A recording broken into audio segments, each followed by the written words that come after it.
Hero Vajpayee ji आपके पास ही आ रहे हैं। हम जो धर्म के प्रतिनिधि हैं उनसे हम बात करेंगे, लेकिन जो सवाल सपा के सांसदों ने उठाए हैं कि अगर प्रतिपदा पर छुट्टी दे रहे हैं तो फिर रमजान की शुरुआत में भी दीजिए।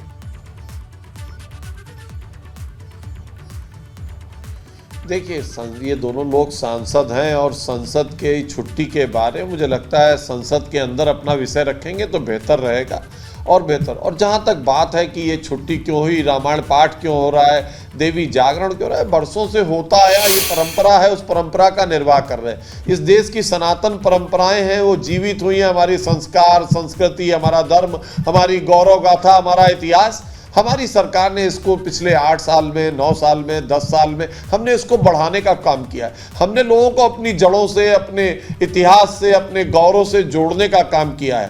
तो वो काम सतत प्रक्रिया में चल रहा है और मुझे लगता है कि आगे भी निर्विवाद रूप से चलता रहेगा।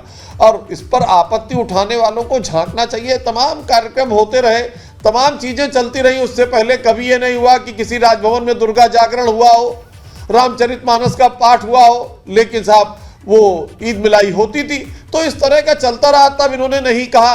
और मुझे लगता है किसी चीज़ की किसी से बराबरी नहीं होनी चाहिए। ये सनातन देश है, इसमें सनातनी परंपराएं, हमारी पूजा पद्धति है, पूजा की तमाम इतिहास है। हम उसको अगर आगे जारी रख रहे हैं तो इन्हें अपराध बोध नहीं होना चाहिए और उस पर इन्हें आपत्ति नहीं होनी चाहिए। ठीक है, मौलाना नाज़िम अशरफी जी, जो बात दोनों सांसद उठा रहे हैं उसको लेकर आपका क्या रुख है? ये जो शारदीय नवरात्र के पहले दिन छुट्टी दी गई है।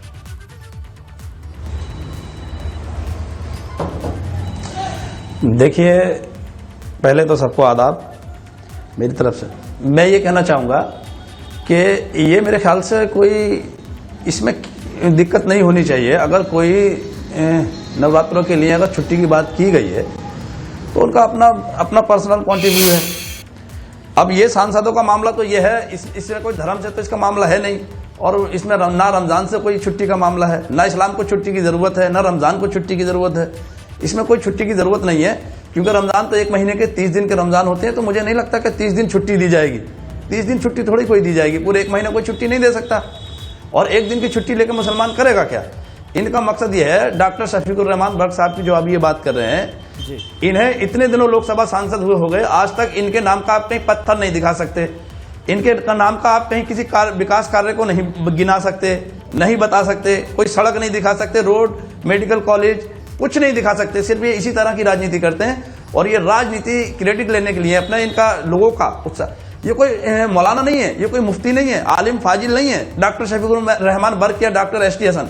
ये सिर्फ नेता हैं, ये सियासतदान हैं। तो इन्हें अपनी मर्यादा में रहकर बात करनी चाहिए। मुसलमानों के लिए ये क्यों आवाज़ उठाते हैं? मुसलमानों के लिए आवाज़ उलमा उठाएंगे, मुसलमानों के लिए आवाज़ मुसलमानों के रहनुमा उठाएंगे।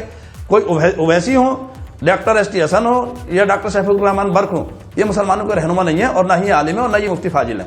रमजान के लिए 1 महीने के लिए छुट्टी कौन देगा? अगर कोई नवरात्रों के लिए 1 दिन के लिए छुट्टी दे देता है, कोई बात नहीं। हमारे जो खास छुट्टियों के दिन है उसमें हमें भी छुट्टी मिलती है।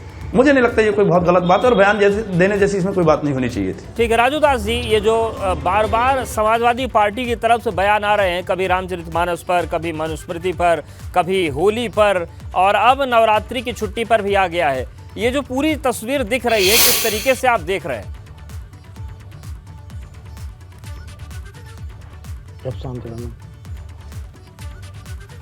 राजू दास जी, शायद आपकी आवाज म्यूट है, एक बार आप उसको ऑन कर लें।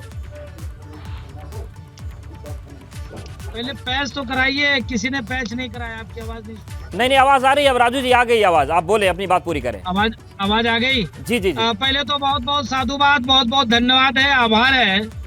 और मैं आभार व्यक्त करता हूं उत्तर प्रदेश के यशस्वी मुख्यमंत्री योगी आदित्यनाथ जी महाराज का, जिन्होंने रामनवमी के पावन अवसर पर रामचरितमानस का पाठ, नवरात्रि के पावन अवसर पर दुर्गा सप्तमी का पाठ के लिए सरकार के द्वारा यह आयोजन कराया है।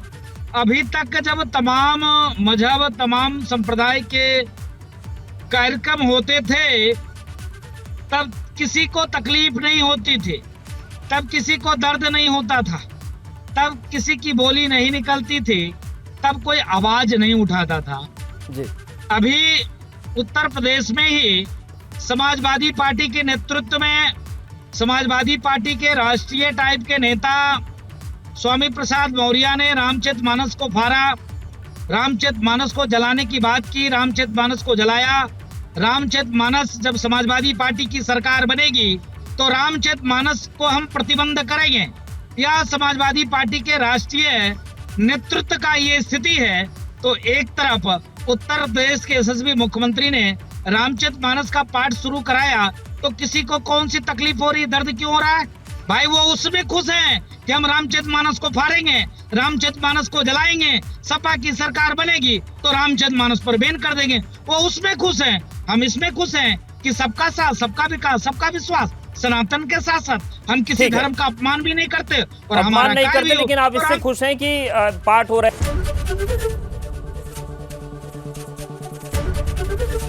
एबीपी गंगा, खबर आपकी, जुबान आपकी।